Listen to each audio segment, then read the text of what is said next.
एक बच्ची जिसने कभी कचड़े से बीन कर खाना खाया था, वो आज एक जाने माने रेस्टोरेंट की शेफ बनकर लोगों को खाना खिला रही है।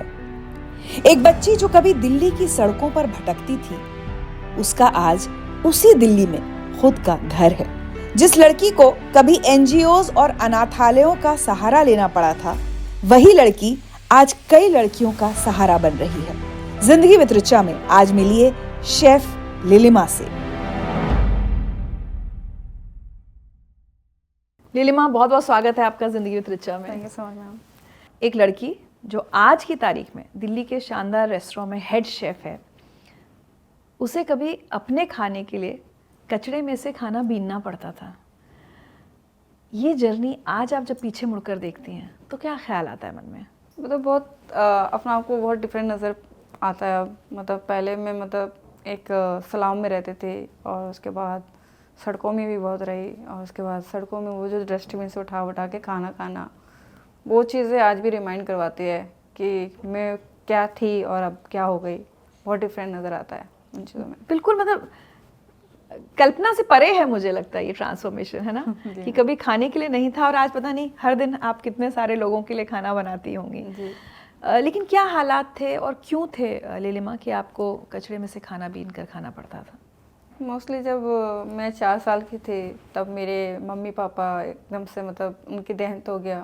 एक साथ? एक साल में ही पहले पापा ख़त्म हुए। अच्छा। और उसके बाद मम्मी को टीवी था, और उसके बाद वो दवाई वगैरह नहीं खा पाती थी बिल्कुल ही। तो फिर एकदम से मम्मी ख़त्म हो गई, और मम्मी के ख़त्म होने के कुछ टाइम बाद फिर दीदी ख़त्म हो गई। दीदी, कितने भाई बहन थे आप? हम लोग 2 भाई और 2 बहनें थे। ठीक। तो जो बड़े भैया जो हमारे घर में जो सबसे बड़े भैया है, उनकी पापा मम्मी के रहते ही शादी हो गई थी। जब मम्मी बीमार थी तभी वो चाहती थी कि मेरी दीदी की शादी हो जाए, लेकिन मम्मी एकदम से उनकी डेथ हो जाती है। तो वो चाहती थी कि जो लड़का उन्होंने मम्मी ने पसंद किया वो दीदी शादी कर ले। लेकिन मम्मी के ख़त्म होने के बाद वो उस लड़के से शादी कर लेती है। अच्छा। और लेकिन वो लड़का दीदी को पसंद नहीं था, तो उन्होंने शादी तो कर लिया, लेकिन वो जैसे इस संडे शादी हुई और नेक्स्ट संडे उन्होंने सुसाइड कर ली। तो फिर उसके बाद घर में एकदम से 3 डेथ होने की वजह से भैया जो थे वो बिल्कुल डिप्रेशन में चले गए कि मेरे घर में क्या हो गया। तो उस वजह से वो धीरे धीरे नशा वगैरह करने लग गए, ड्रग्स वगैरह है वो लेने लग गए। फिर ये सब कुछ देख के भाभी भी भैया को छोड़ के चले गए। और आप सिर्फ 4 साल की? और मैं 4 साल की थी, और मेरा छोटा जो भाई था वो 2 साल का था, जो सबसे छोटा वाला था। तो फिर भैया इधर उधर नशा करते रहते, तो उनको खुद का अपना होश नहीं था। तो इस नशे की वजह से उन्होंने जो हमारा जो घर था वो किसी को गिरवी दे दिया 10,000 में। और उसके 2-3 दिन बाद ही भैया को पुलिस वालों ने पकड़ लिया और उनको जेल कर दिया। तो उस मौके में जो उधर के जो सोसाइटी वाले जिनके पास भैया ने दिया था गिरवी, उन्होंने वो घर बोला कि तुम्हारे भैया ने बेच दिया, अब आप लोग लिख लो यहाँ से। हम बहुत छोटे थे, इतना बिल्कुल भी समझदार हम लोग थे ही नहीं कि क्या हो रहा है क्या नहीं हो रहा है। तो फिर कुछ टाइम ऑलमोस्ट 6 महीने तक हम लोग, मेरा छोटा भाई और मैं ऐसे ही रहे वहाँ पे। कहाँ रहे फिर? वही जो आसपास कहीं झुग्गियों में? जो सलाम झुग्गी था ना, हाँ। उन्हीं के किसी, जैसे हमारे घर मम्मी पापा को किसी ने काका बोल दिया या चाचा बोल दिया, तो उनके हिसाब से उनके घर पे रहते थे हम लोग। लेकिन फिर मेरी मौसी एक दिन आई तो देखा भाई है, तो मेरी मौसी असम में रहती थी।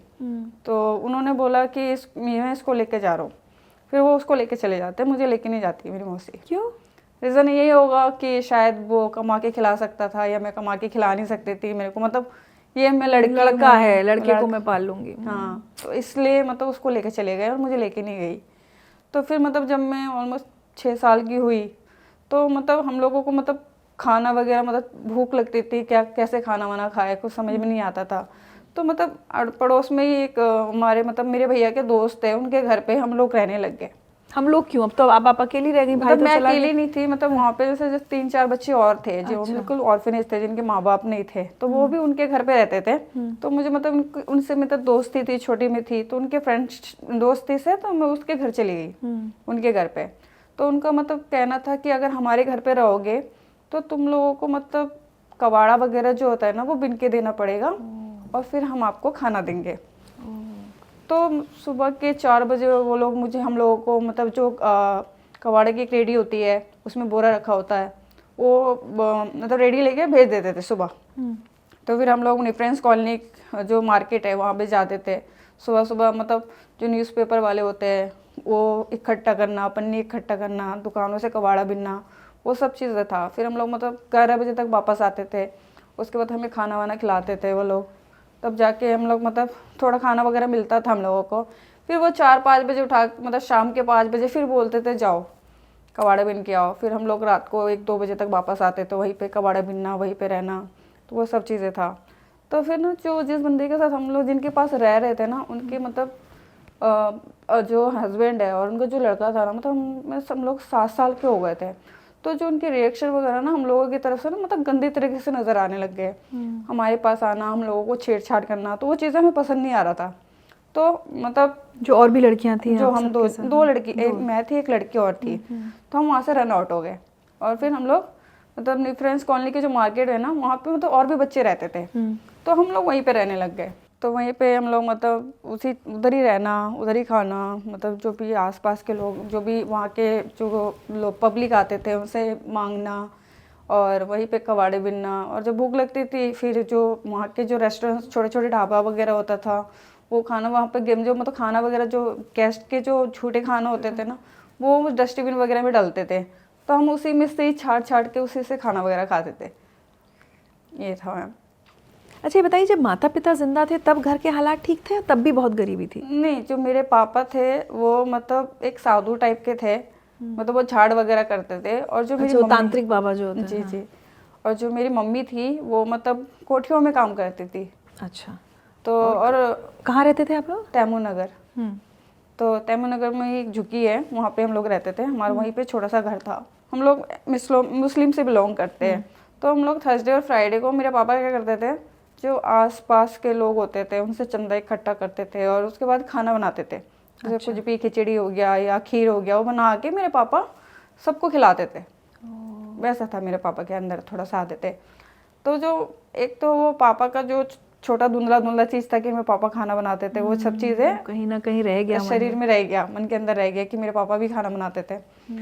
तो फिर उसके बाद जब मैं सड़क पे रहती थी तो मोस्टली 3-4 साल तक मैं सड़कों पे रही। ये जो आप कह रहे हैं कि न्यू फ्रेंड्स कॉलोनी के वहाँ स्लम्स में मतलब ऐसे बच्चों के साथ भटकती थी जी। वो 3-4 साल आप ऐसे रही? जी मैम। और कहाँ सोती थी, कहाँ? तो वही न्यू फ्रेंड्स कॉलोनी के जो भी मार्केट वगैरह जब बंद हो जाता था, उस मार्केट के जो भी दुकान थे उनके बाहर, या फिर पार्क था, पार्क में जाके सोना, या फिर जो आपने ओखला की फ्लाईओवर देखा होगा, उसके नीचे मतलब ना बहुत सारे लोग रहते हैं, गरीब लोग रहते हैं, तो उनको छोटे छोटे घर बना के रहते हैं, तो वहाँ पे रहना। लेकिन आप तो अकेली थी, कोई परिवार नहीं, कोई पूछने वाला नहीं? मैम मतलब ये है ना कि वो जो हमारी जो कमेटी बच्चे थे ना, हमारी एक कमेटी बन जाती है। कमेटी जब इधर उधर बच्चे, तो फ्रेंडशिप हो जाती है। तो हम उनके घर पे जाके, तो पता था कि इसके मम्मी पापा नहीं है, तो वहाँ पे मतलब जो भी और फ्रेंड्स होते हैं ना, तो हम उनके घर पे जाके रह लेते थे। और अपना कोई नहीं था पूछने वाला, कोई मतलब ऐसा नहीं है, रिश्तेदार? मौसियाँ हैं मेरी, और दिल्ली में 3 मौसियाँ थी।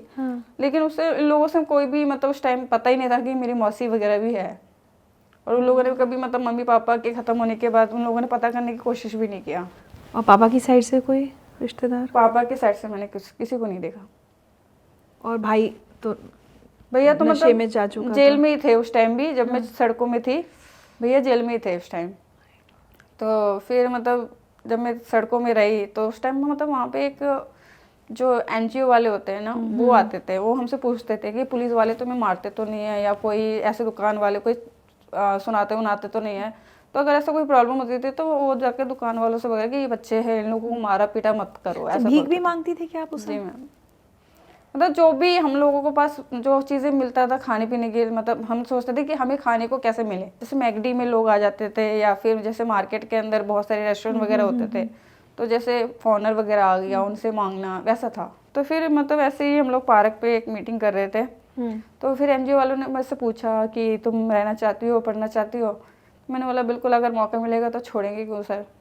तो फिर उन्होंने मेरे को मतलब वहाँ से फिर चाइल्ड लाइन वालों से बात किया कि कैसे बच्ची है उसको। तब तक आपकी उम्र कितनी, 8-9 साल की हो गई थी? मैं उस टाइम ऑलमोस्ट 11 साल की हो गई थी। अच्छा, 11। तो 3-4 साल से तो आप ऐसी जिंदगी जी रही थी, सड़कों पर भीख मांगते हुए। और तब तक पढ़ाई बिल्कुल नहीं हुई थी? नहीं, मेरे को मतलब पढ़ना ही नहीं आता था, कुछ जानते ही नहीं थे कि स्कूल वगैरह भी होता है। Oh my God. ये सब चाह। तो फिर जब मैं वो चाइल्ड लाइन वालों ने मुझे बुलाया वहाँ पे, तो फिर उसके बाद मैं चाइल्ड लाइन में थी, तो लोगों ने मतलब कोई अच्छा सा हॉस्टल ढूंढा जो कि उदयन केयर था। उदयन केयर संत नगर में है। तो बेसिकली जो बच्चे बिल्कुल जिनके माँ बाप नहीं होते उनको पूरा वो लोग पूरा ध्यान देते हैं। तो फिर उन्होंने मेरे को बोला कि ऐसे ऐसे बच्चे ये है, आप लोग रख सकते हो। तो उन्होंने मेरे को बुलाया, फिर उन्होंने वहाँ पे मुझे रख लिया। ठीक है। तो मतलब मैं बिल्कुल ही पढ़ना वगैरह कुछ नहीं जानती थी, क्या होता है पढ़ाई वगैरह, वो सब कुछ मुझे पता ही नहीं था। तो फिर उन्होंने मेरे को मतलब वहीं पे ट्यूशन क्लासेस वगैरह देना स्टार्ट किया। अच्छा, बाहर से हॉस्टल में? हाँ, अंदर ही। फिर अंदर से मतलब बाहर से टीचर आते थे, वो पढ़ाते थे, समझाते थे कि ये ऐसा ऐसा अक्षर होता है, ये क ख ग होता है, ABCD, ये सबको धीरे धीरे सिखाया।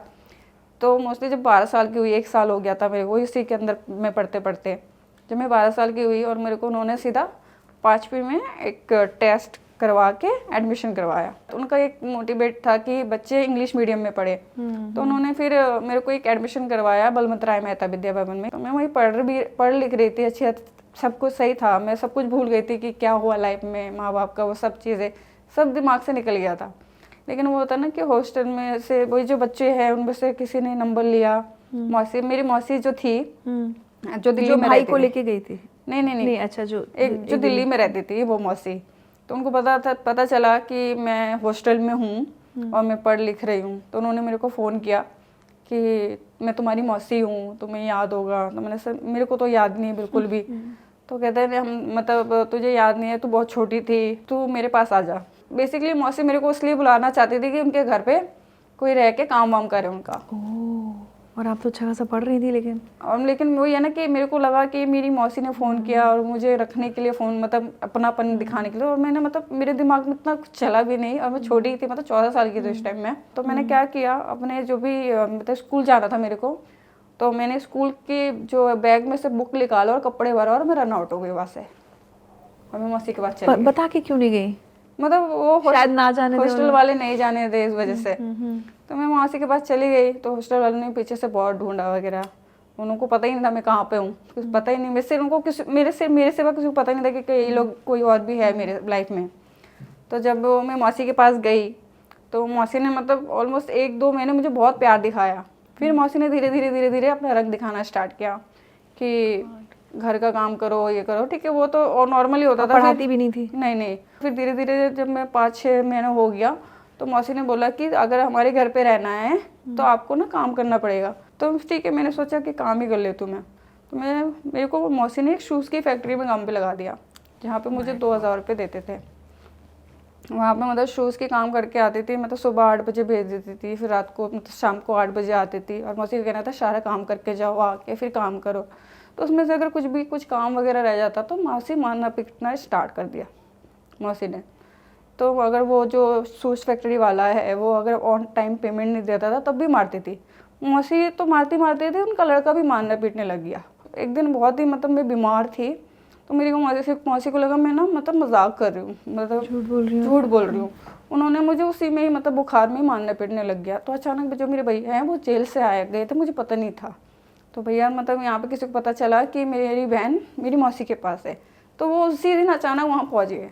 तो देखा कि वो ना मेरे को मतलब डंडे से मार रहे हैं, और मेरे भैया को बिल्कुल बर्दाश्त नहीं हुआ वो। तो उन्होंने बोला भाई आप मेरी मौसी हो तो आप कैसे मार रहे हो उसको? कह रहे तुझे ज़्यादा अगर ऐसा है तो अपनी बहन को लेकर निकल।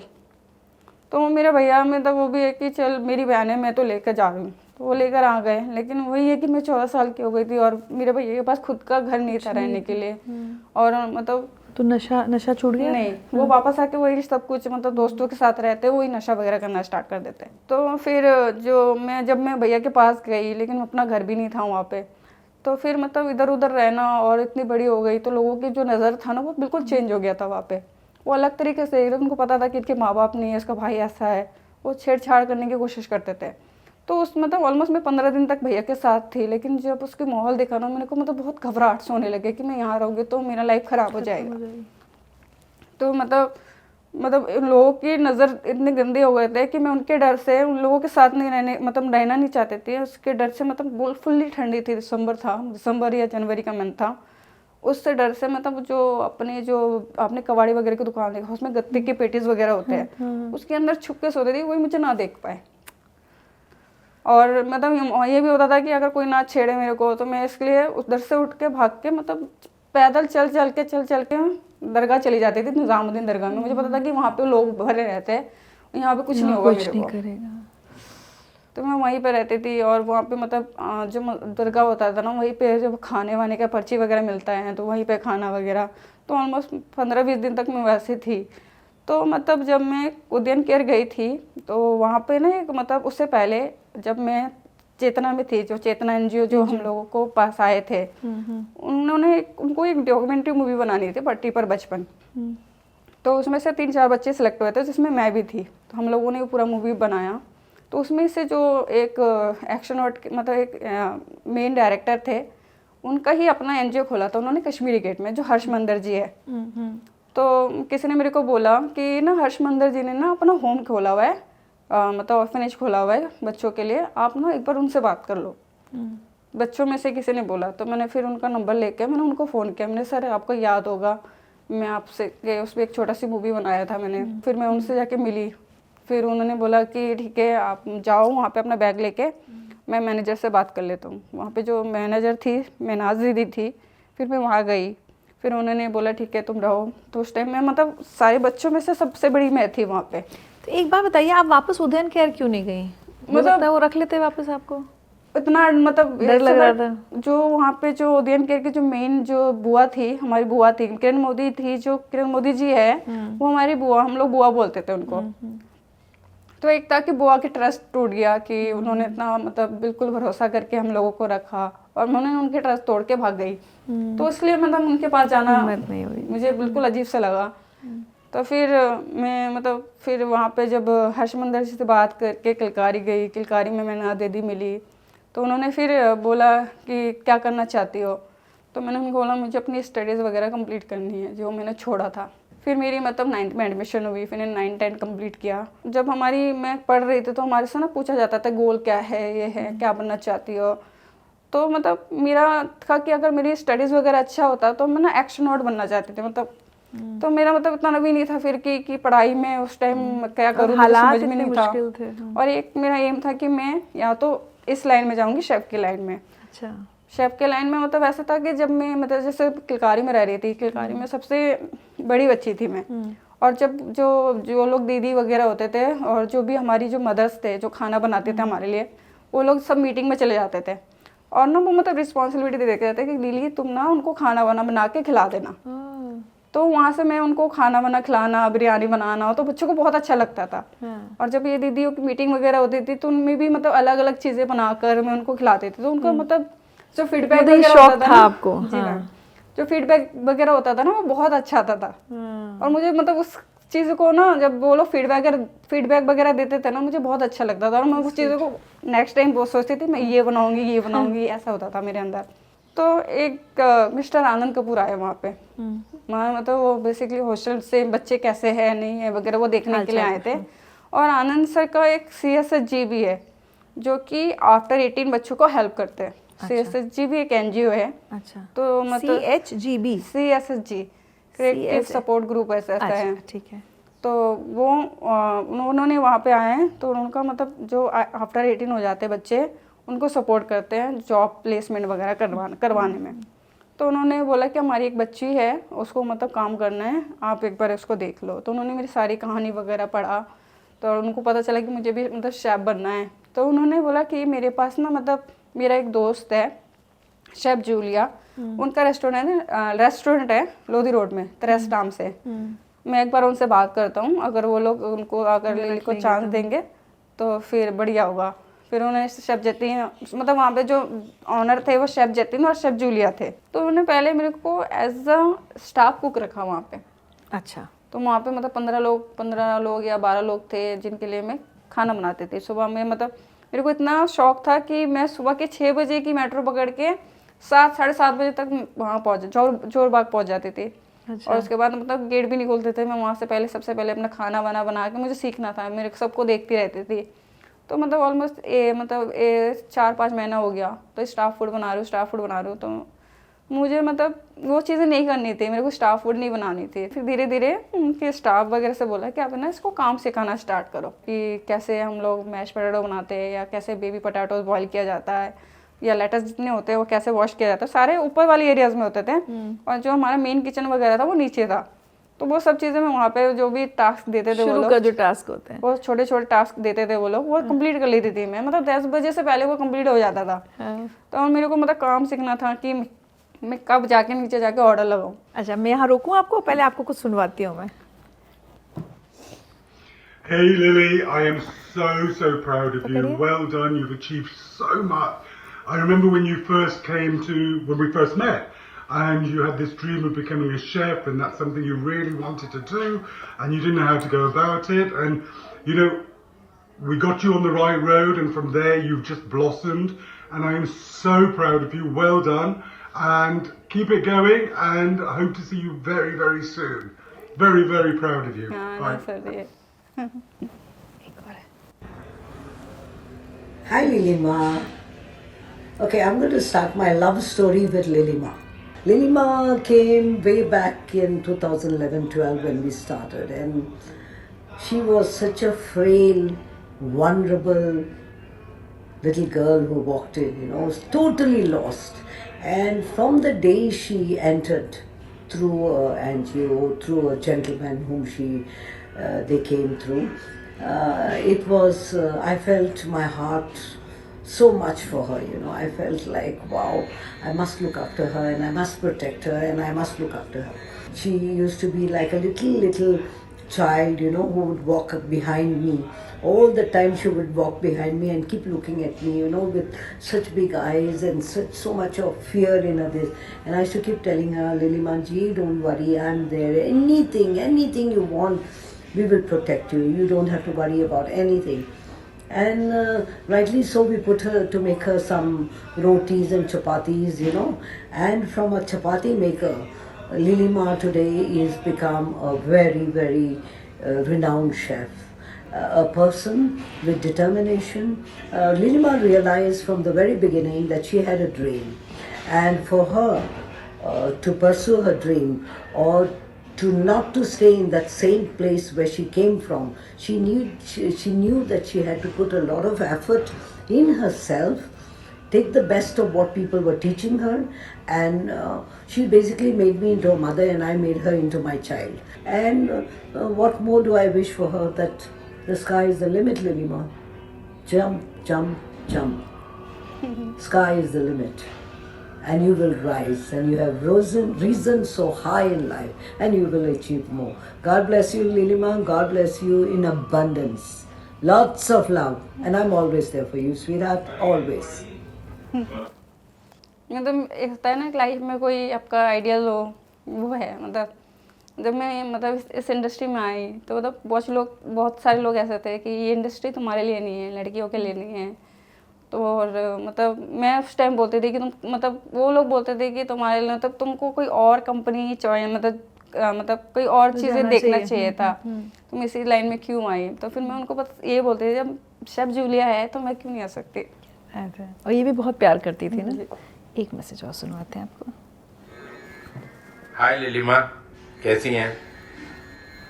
लिलिमा को मैं अभी कुछ 10-12 साल से जानता हूँ, और लिलिमा और हमारी जान पहचान कुछ मतलब ऐसे ही एक हम भी कुछ करना चाहते थे, एंड किसी जान पहचान के मिस्टर आनंद कपूर हैं, उन्होंने एक रिकमेंड किया कुछ लड़कियां हैं जो काम करना चाहती हैं किचन में, और वो व्हाई डोंट भी हम उनको एक चांस दे। और Lilima walked into a kitchen one day, and उसमें हमें पता नहीं था कि ये क्या कर सकती है, क्या आता है क्या नहीं आता। तो हमने कहा ओके आप शुरू करो कुछ काम, आप चपातियाँ बनाना शुरू करो। तो हमने उस टाइम पे लिली को सिर्फ अपने स्टाफ और अपने एम्प्लॉयज़ के लिए चपातियाँ बनाने के लिए रखा, और वो चपाती बनाते बनाते आज लिलिमा इतनी बड़ी शेफ़ बन गई है कि जिससे मेरा दिल बहुत खुश होता है। मुझे बहुत ही, मैं बता नहीं सकता कि जब भी मैं लिलिमा के बारे में सुनता हूँ, पढ़ता हूँ, और लिलिमा की प्रोफेशनल सक्सेस को देखता हूँ लिलिमा कितना बड़ा किचन चला रही है, लिलिमा एक किचन ब्रिगेड चला रही है, लिलिमा एक सक्सेसफुल रेस्टोरेंट का पार्ट है, लिलिमा तरह तरह के खाने बनाती है, तो मेरा दिल बहुत खुश होता है। मुझे लगता है कि मैंने इस लड़की की, मतलब मैंने कुछ नहीं किया, ये लड़की ने जो अचीव किया, जो किया, अपनी लगन, अपनी मेहनत, अपनी क्षमता और अपनी एक विल पावर थी कि नहीं मुझे कुछ करना है।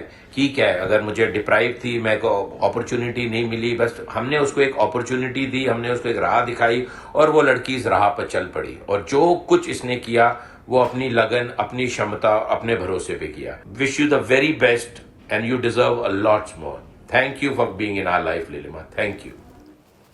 वो आज भी ट्रीट करते हैं ऐसे बिग ब्रदर की तरह। जब भी मैं उनके पास जाती हूँ ना, तो बहुत मतलब अलग से दिखाई देते हैं कि हाँ लिलिया ही है, उसको अंदर भेजो। क्यों उसने मतलब गार्ड ने क्यों रोका उसको, सीधा भेजो उसको अंदर। वो बिल्कुल ये जैसे आते वो हक करना, बिल्कुल मतलब अजीब, बहुत अच्छा सा लगता है कि शेफ ने कहाँ से मुझे कहाँ आज देखा। मतलब मैं कहाँ थी, मतलब एक सड़कों में रहने वाली आज उनकी मतलब जो हक होता है ना वो बिल्कुल डिफरेंट नज़र आता है उस टाइम। तो एक बात बताइए, सब लोग जैसे कह रहे हैं कि बहुत मेहनत की आपने और बहुत फोकस थी, जाहिर सी बात है जब इतनी परेशानियां आए तो फोकस रहना मुश्किल होता है लिलिमा। नहीं मैम ऐसा नहीं था, मतलब लाइफ में था बहुत दर्द, मतलब ऐसा नहीं है कि मेरे को जो चाहिए था वो मिल नहीं रहा था मेरे को। और जब वो मुझे मौका मिला तो मैंने सोचा क्यों ना मैं उसको मतलब करके दिखाऊं और अच्छा। मतलब मेरे को एक सीढ़ी चाहिए थी कि मुझे चढ़ना है उस सीढ़ी पे, और उसके बाद वो सीढ़ी मिल जाए ना मेरे को, मुझे अपना वो बाकी सीढ़ियों चढ़ना है। 11th में आपने काम शुरू किया, फिर आगे पढ़ाई? मतलब ये था कि मेरे को अब कमाना है, और मतलब भाइयों को संभालने के लिए? भाई का भी था एक, और मतलब जो चीज़ें मतलब लोगों ने जो दुत्कारा था मेरे को ना, उनकी नज़रों में मुझे छाना था, ये था। फिर आगे पढ़ाई नहीं हो पाई? पढ़ाई नहीं कर पाई, लेकिन मतलब ऐसा नहीं है बोला था, लेकिन ये कि मेरे को मतलब अपने आगे इसमें बढ़ना था, तो मतलब कहीं मैं मतलब पीछे ना हो जाऊँ, यहाँ सपोर्ट ना मिले, तो इसलिए फिर मैंने सोचा कि यही आगे बढ़ते रहूँ। अच्छा, ऐसे में ये भी तो होता है ना लिलिमा, आप जिस प्रोफेशन में या किसी भी प्रोफेशन में आप हैं और वहीं आपकी टक्कर में बहुत अच्छे अच्छे घरों के, पैसे वाले घरों के बच्चे हैं जो हॉस्पिटैलिटी मैनेजमेंट सब कोर्स करके आए हैं, बड़े बड़े इंस्टीट्यूट से आए हैं। कभी आपको नीचा दिखाने की कोशिश?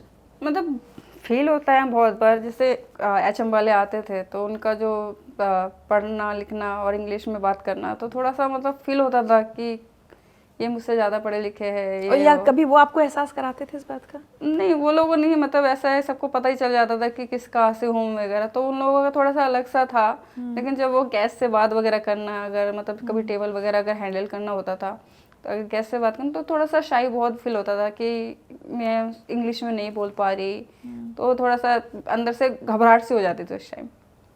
फिर इंग्लिश सीखी है आपने, फिर कैसे, उसकी ट्रेनिंग कैसे ली? नहीं मैम, वो अपना आप ही जो हमारा जो, जब मैं होटल लाइन में आ गई, रेस्टोरेंट लाइन में आ गई, जो जैसे शेफ़ जूलिया, शेफ़ जतिन, आनंद कपूर हो गया, शेफ़ सदीप हो गए, तो वो लोग तो ऑलरेडी इंग्लिश वगैरह आता है, तो उनसे एक धीरे धीरे उनसे जब बातें वगैरह करते थे तो थोड़ा बहुत उनसे आ गया। और जब मैं मतलब बलवंत राय में थी वहाँ से, या फिर जब मैं ऑर्फनेज में थी, जो भी हमारा जो थोड़ा सीखा है वहाँ से ही सीखना वगैरह था। तो कभी होता है कि जैसे कोई गेस्ट कहें कि भाई हमें शेफ से बात करनी है, तो आप आती हैं बात करने? बिल्कुल मैम। तो पूरा आप इंग्लिश समझ में आती है, कहीं कोई दिक्कत नहीं? जी, इंग्लिश समझ पूरी आ जाती है, बोल भी लेती हूँ, लेकिन जहाँ पे मेन चीज़ें जो वर्डिंग्स होती है उसमें मतलब उसमें मेरे मिक्स कर देते हो, हिंदी मिक्स हो जाती है। तो कभी लेकिन कोई वो इन्फीरियोरिटी कॉम्प्लेक्स मन में आता है क्या कि मुझे उतना नहीं आता जितना दूसरों को आता है? होता है। जब मैं फिर वो गेस्ट से बात करके फिर वापस जाती थी ना, हाय क्या हो गया, मैं मतलब मेरे को क्यों नहीं आता, बहुत बार ऐसा होता है। और मैं सबको ही बोलती थी, शेफ मतलब कभी कभी ऐसा हो जाता है ना कि मतलब उसको ज़्यादा वैल्यू दे रहे हो, शेफ मेरे को क्यों नहीं वैल्यू दे रहे हो, क्योंकि मुझे ये सब नहीं आता। मैं सबको बोलती थी, शेफ का कहना नहीं ऐसा कुछ भी नहीं है, तुम उनसे बेटर हो, मुझे पता है।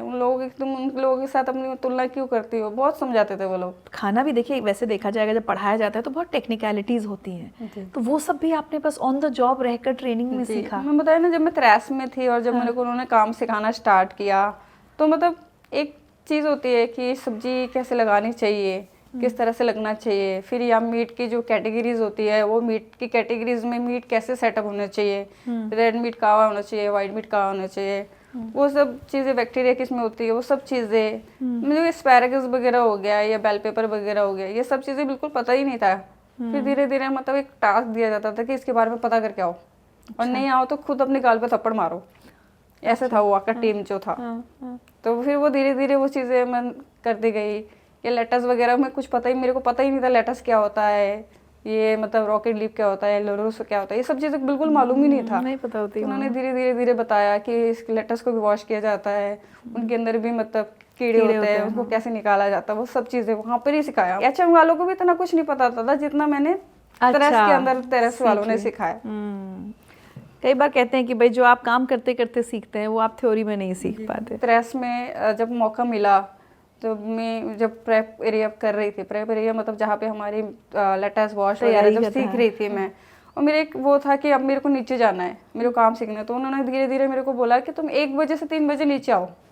तो मैं नीचे 1 से 3 बजे के बीच में नीचे जाती थी और मैं सिर्फ ऑब्जर्व करती थी। मेरे को दिखाते थे कि कैसे खाना पिकअप वगैरह होता था, कैसे वो सैलेड वगैरह लगाते थे, वो लोग मैं देखती रहती थी, और जो भी उनको ज़रूरत होती थी शेफ वगैरह को, मैं फटाफट ऊपर जाती थी और लेकर आती थी। तो 3 बजे तक मेरी टास्क यही रहती थी। फिर धीरे धीरे मेरे को उन्होंने एक दे दिया कि तुम आज ना ये वाला सैलेड लगाओ, ये ऐसा लगता है। मैं उनको पूरा अच्छी तरह से देखती थी, और धीरे धीरे फिर मैंने मतलब एक सैलेड सीखा, फिर दूसरा सैलेड सीखा, फिर मैंने सैंडविच कैसे सैंडविच बनाया जाता है वो सीखा, बर्गर कैसे बनाया जाता है वो सीखा। फिर धीरे धीरे उन्होंने मेरे को मतलब एक सेक्शन से, जो मैं एक ट्रेनी थी उसमें से उन्होंने कॉमी 3 दे दिया मेरे को। कॉमी 3 एक लेवल हमारी लेवल होती है, लेवल होते हैं। फिर उसके बाद धीरे धीरे वो जो जब वहाँ से जब मेन शेफ चले गए तो उन्होंने मेरे को बोला कि अब लिली देखेगी पेंट्री, अभी उसकी इंचार्ज ये है। तो उन्होंने एक टाइम ऐसा था कि मैं पेंट्री देख रही थी पूरा अकेली, में पेंट्री का सारा चीज़ें, कुछ ख़राब तो नहीं है, कुछ ऐसा तो नहीं है, वो सब चीज़ ऑब्जर्व करना, वो सब चीज़ें था। फिर धीरे धीरे उन्होंने देखा कि ये आप यहाँ से इसको मूव करना पड़ेगा, उन्होंने मेरे को मूव किया वेज में। अच्छा। तो हमारे वेज सेक्शन में मूव किया वेज में, जहाँ पे रिजोतो या पास्ता वो सब चीज़ें उन्होंने मेरे को बताना स्टार्ट किया। फिर कुछ वजह से प्रेस बंद हो गया, उनका कुछ रीज़न था जो शट डाउन हो गई। उसके बाद जो मेरे वहाँ के जो शेफ थे, शेफ सदीप, वो वहाँ पे एज ए CDP देख रहे थे, और मैं उस टाइम कॉमी 1 थी। CDP क्या होता है? वो शेफ दी पार्टी होता है, मतलब मेरे से वो बड़े थे। हाँ, ऑब्वियसली। तो फिर शेफ ना मतलब शेफ को मिला बोका, श्री फोर्ट में बोका रेस्टोरेंट मिला। तो शेफ ने फिर मेरे को बोला कि फ़ोन किया शेफ ने कि लिली तुमको काम करना है। मैंने बिल्कुल शेफ, तो मैं 2-3 महीना हो चुका था हमारा वो छोड़ा हुआ। 2-3 महीने आप बेरोजगार थी वापस जी से। बिल्कुल। तो फिर शेफ ने बोला कि मैं ना एक रेस्टोरेंट में मतलब रेस्टोरेंट ज्वाइन किया है, तुम वहाँ ज्वाइन करोगी? तो मैंने बोला जी शेफ बिल्कुल। तो शेफ ने मुझे वहाँ बुलाया बोका में। फिर वहाँ पे उन्होंने मुझे एज ए CDP दिया। हम लोगों ने टीम बनाया, फिर हम लोगों ने बोका चलाया कुछ टाइम तक। बोका मतलब बहुत अच्छा था, 1 साल तक पूरा बहुत बोका अच्छा था। फिर वो भी किसी रीज़न से बंद हो गया बोका। फिर शेफ चले गए ली कैंटीन प्रोमनाट में, प्रोमनाट ये बसंत कुंज वाले पे। तो वहाँ पे ली कैंटीन में हम लोगों ने मतलब शेफ ने रेस्टोरेंट खुलवाया। तो वहाँ पे मैं शेफ के साथ ही थी, काम कर रही थी शेफ के साथ। तो शेफ ने वहाँ से काम छोड़ दिया क्योंकि शेफ को डोना मिल गया था। तो फिर शेफ आ गए थे, तो शेफ ने बोला कुछ टाइम तक वहीं पे रहो। तो मैं वहाँ पे थी। तो फिर कुछ टाइम बाद मैंने बोला शेफ मैं ना यहाँ नहीं करूँगी, आपके पास काम करना है मेरे को। फिर तब से मैं शेफ के साथ हूँ अभी तक। कभी अपना पास्ट याद आता है, या उसको याद करके कभी रोती हो, दुखी होती हो? मतलब वो चीज़ें तो बहुत मन में आता है कि मतलब मम्मी नहीं है, पापा नहीं है, तो पापा मम्मी को बहुत मिस करना। और मतलब जो चीज़ें मेरे को जैसा मतलब ये है कि नहीं, जो लाइफ में होता है वो अच्छे के लिए होता है। हो सकता है जो आज ज़िंदगी मैंने देख रही हूँ, वो ज़िंदगी अगर माँ बाप और सब कुछ सही होता है तो वो ज़िंदगी शायद नहीं होती, और मैं वही झुग्गियों में रहती। जो भी मेरे मम्मी का जो फैमिली है उनमें से ना कोई भी पढ़ा लिखा नहीं है, लेकिन जब मैं अब जाती हूँ ना तो वो जो उन लोगों का जो फीलिंग जो है ना अलग सी है कि हाँ मतलब हमारी बहन है या हमारी ये है, ये पढ़ लिखी है, रेस्टोरेंट में काम कर रही है। उनका मतलब जो रिस्पेक्ट होता है ना वो बिल्कुल अलग ही है। तो अब आप मतलब अपने फैमिली से टच में हैं, जिन्होंने चाहे अच्छा किया चाहे बुरा किया, सबके साथ अब आप हैं जुड़ी हुई? मैम मेरे अंदर पता एक आदत है, मैं ना कभी किसी से ना मतलब बैर नहीं रखती, सच्ची बताऊँ। भाई दोनों कहाँ हैं अब? बड़े भैया मतलब ये है कि भैया अब ठीक हो गए। तो मैं पिछले साल गई थी, तो मैंने भैया को एक ई-रिक्शा खरीद के दिया कि भैया मतलब नशा वगैरह ना करे और वो अपने वही रिक्शा में अपना परिवार देखे। तो भैया तो वही कर रहे हैं। और जो छोटा वाला भाई है वो मतलब मौसी के रहते वो जो बेड वगैरह का काम, बेड वगैरह बनाना होता है ना, वो काम सीखा है, वो वही काम करता है। तो दोनों असम में हैं? आसाम में। देखिए हमारे समाज में हमेशा कहा जाता है बेटा ये करेगा, भाई बहन की रक्षा करेगा। यहाँ एक बहन है जिसने अपने भाइयों की मदद करके, और अब आप भाइयों के टच में भी हैं, मतलब सब आपस में जुड़े हुए हैं, कोई अब शिकवे शिकायत नहीं है किसी से। जीवन से शिकायत लिलिमा? शिकायत तो नहीं है, लेकिन हाँ ये है कि हर बार मतलब शिकायत किसी से भी नहीं है, मेरे को जीवन से भी नहीं है कि जो भी मेरी लाइफ में हुआ वो कोई ना कोई अच्छे के लिए हुआ। और यहाँ आपको अब यहाँ कितना टाइम हो गया डोना में आप? 5 साल हो गया। यहाँ खुश हैं? ये आपको एक मैसेज सुनवाते हैं, फिर आगे बात करेंगे। Hi Lily, I hope this is a surprise message for you and for everyone who is listening to you. You're a star.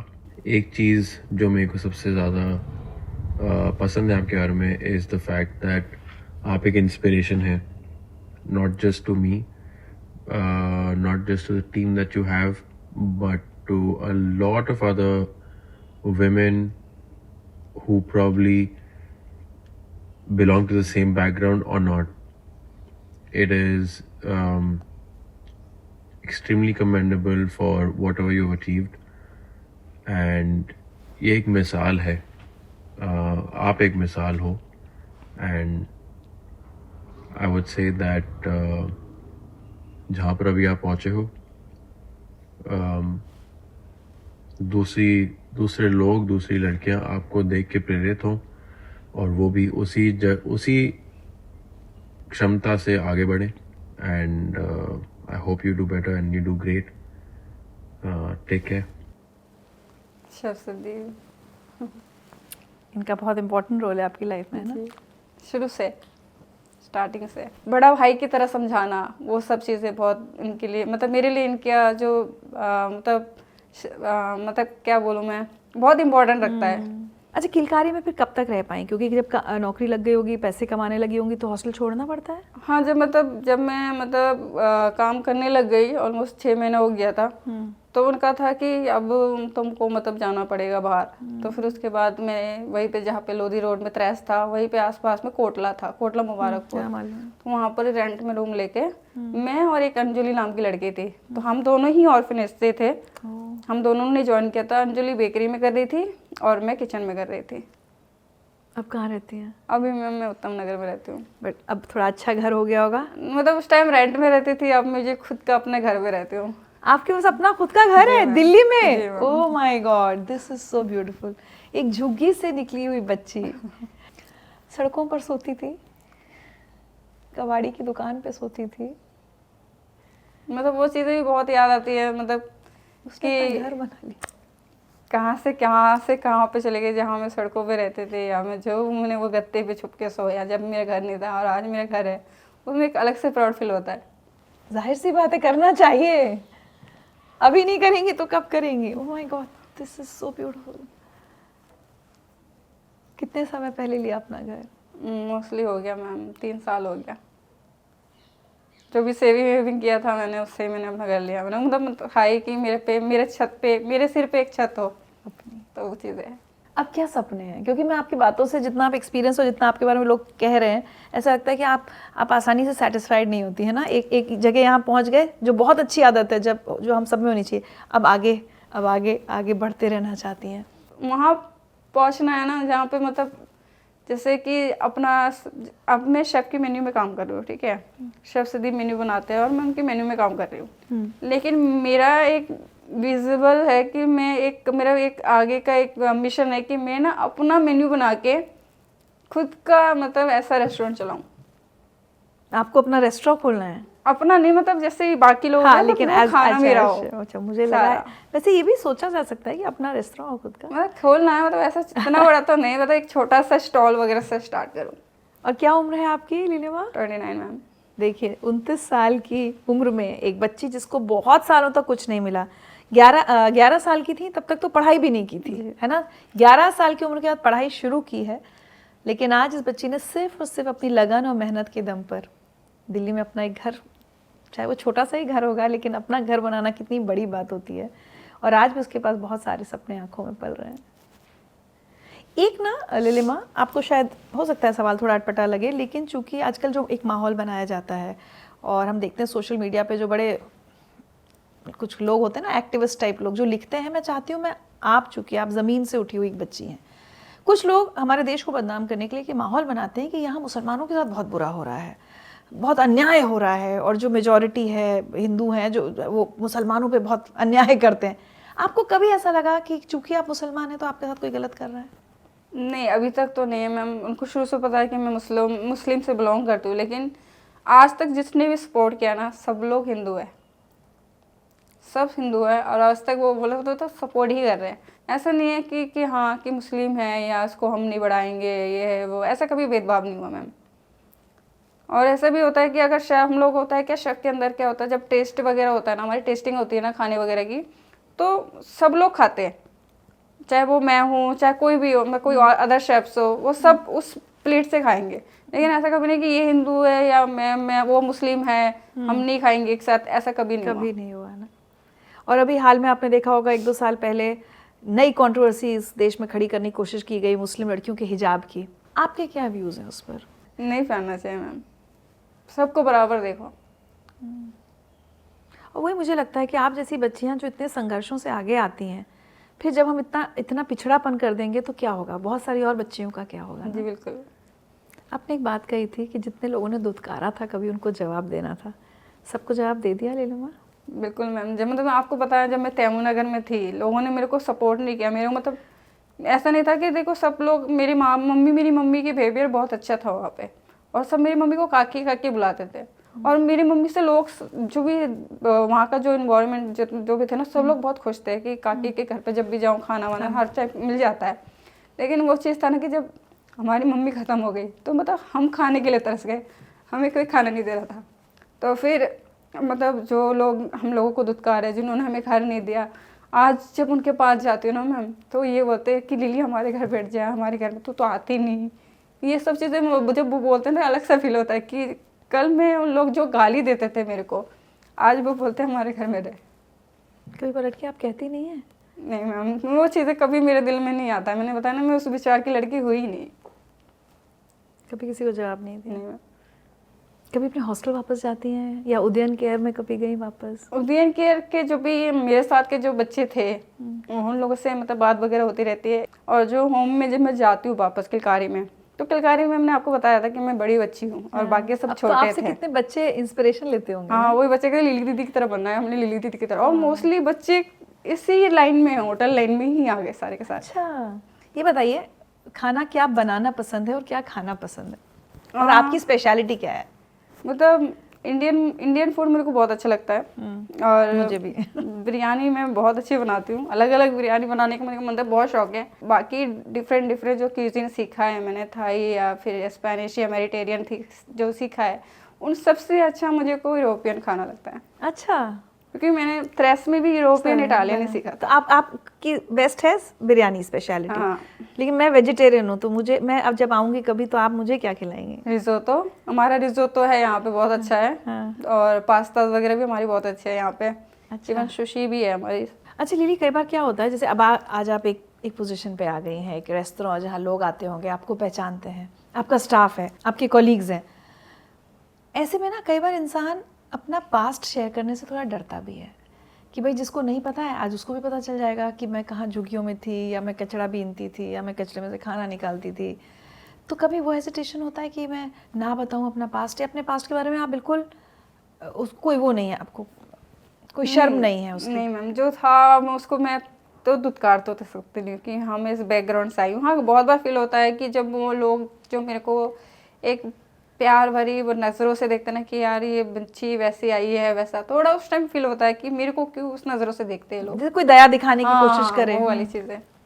लेकिन आप छुपाने की कोशिश नहीं करते? नहीं, तो सबको छुपाने पता की है, कोशिश आप यहाँ पर आपका बैकग्राउंड सबको पता है। मोस्टली सब लोगों को पता है। लिली, चलते चलते हमारे सारे व्यूअर्स जो ये शो देख रहे हैं, खासकर जो यंग लड़कियां हैं जो कुछ करना चाहती हैं शायद, या कुछ मजबूरियों से घिरी हुई हैं, उन सबको आप क्या मैसेज देना चाहेंगे?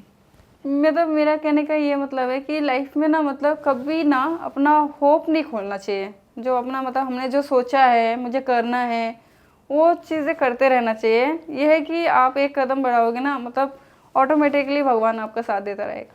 अब आप अकेली रहती हैं अपने घर में? जब मैं हॉस्टल में थी ना, जब किलकारी में थी, तो वहाँ पे एक छोटी बच्ची थी दिलरुबा। तो मतलब मैं 9th में थी और वो ना 3rd क्लास में थी। तो वो एक ना मेरे को बोली, दीदी मेरे को ना मैथमेटिक्स समझा दो, मेरे को ना आता नहीं है। तो मैं वो जो किताब लेके आई थी, और उस किताब से जो मेरी और उसकी बॉन्डिंग जो बनी, वो आज भी ऐसी है। मतलब वो सिस्टर मानती है मेरे को, वो छोटी बहन है मेरी। वो आपके साथ रहती है क्या? और उसका बैकग्राउंड भी वैसे ही, कोई उसकी भी तकलीफ दे कहानी है? मतलब उसके बाबा नहीं है, माँ है, और वो लोग मतलब नई दिल्ली में रेलवे स्टेशन में रहते थे वो लोग, तो उसको भी मतलब मौका चाहिए था कि मेरे को भी कोई मतलब पढ़ाई लिखाई मिल जाए। वो भी मतलब 3 बहनें हैं, माँ है, तो उसकी माँ को उतना इनकम वगैरह नहीं था, तो उनको ऑर्फनेज में डाल दिया गया। तो आपके साथ रह के अब क्या कर रही है? दिलरुबा मतलब अभी उसने मतलब मैंने ही मतलब थोड़ा बहुत सपोर्ट करके मैंने उसको मतलब लैब टेक्निकल करवाया उसको, तो उसको डॉक्टर बनना था, लेकिन उतना वही है कि उसको भी इतना सपोर्टर नहीं है कोई, तो थोड़ी सिर्फ उसने लैब का काम किया, उसको सैंपल वगैरह वगैरह। देखिए कितनी बड़ी बात है कि एक बच्ची अपनी मेहनत और लगन से अपने पैरों पे तो खड़ी हुई, लेकिन अब वो अपने आसपास जो भी बच्चियां हैं जिनको थोड़ी सी भी मदद के सहारे की ज़रूरत है उनकी भी मदद कर रही है। ये बात मुझे लिलिमा, मैं सच बताऊं, आपकी पूरी कहानी में सबसे अच्छी तो ये बात लगी, क्योंकि कई बार हम में से बहुत सारे लोग होते हैं जो अपना तो कर लेते हैं, ठीक है, अपनी मेहनत होती है, कभी लोगों का सपोर्ट होता है, कभी कभी भाग्य भी होता है, किस्मत भी होती है, लेकिन वो करने के बाद आप किसी और की मदद करें ना, वो बहुत इंपॉर्टेंट है। आप किस्मत को मानती हैं? मतलब क्या लगता है, सिर्फ अपनी मेहनत के दम पर यहाँ है, या जिन लोगों के सपोर्ट की वजह से, या आपकी किस्मत आपको तीनों है।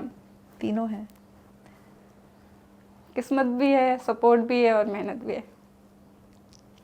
बहुत बहुत शुक्रिया लिलिमा, Thank you so इतना much. अच्छा लगा आपसे मिलके। एक दिन आऊँगी यहाँ पर, मैं बोलूँगी मुझे शेफ़ लिलिमा के हाथ का खाना खाना है, और मैं वेजिटेरियन हूँ तो कुछ अच्छा सा आप Done, खिला done, देना। आप done. मुझे बहुत सारी शुभकामनाएं आपके Thank you आगे so के much, जीवन ma'am. के लिए। बहुत सारे सपने देखिए, और बहुत सारी और आप जैसी बच्चियाँ जो सपने देख रही हैं ना, उनके सपना पूरा होने का भी माध्यम बनिए। कुछ छोटे छोटे तोहफे हैं हमारी तरफ से। Thank you so much ma'am. जिंदगी की कोख में जो तन जलाती आग थी, वक्त का पानी उबाला उस धधकती आंच पर, स्वाद मेहनत का मिलाकर उसको अमृत कर दिया। जिंदगी ने जो दिया था जिंदगी के नाम पर। अब जो पीछे मुड़ के देखें तो ये लगता है कि हम क्या थे तब और क्या हैं अब, क्या होंगे कल, ये क्या पता। बस पता इतना है कि सब कुछ खो भी जाता है, अगर जो नहीं खोता है वो इंसान का है हौसला। एक ही ख्वाहिश, तमन्ना, प्रार्थना या जो कहें, जो कोई मजबूर दिख जाए अगर, तो हाथ दो। क्या पता किसके लिए तुम एक मसीहा बन सको। आदमी हो तो हमेशा आदमी का साथ दो।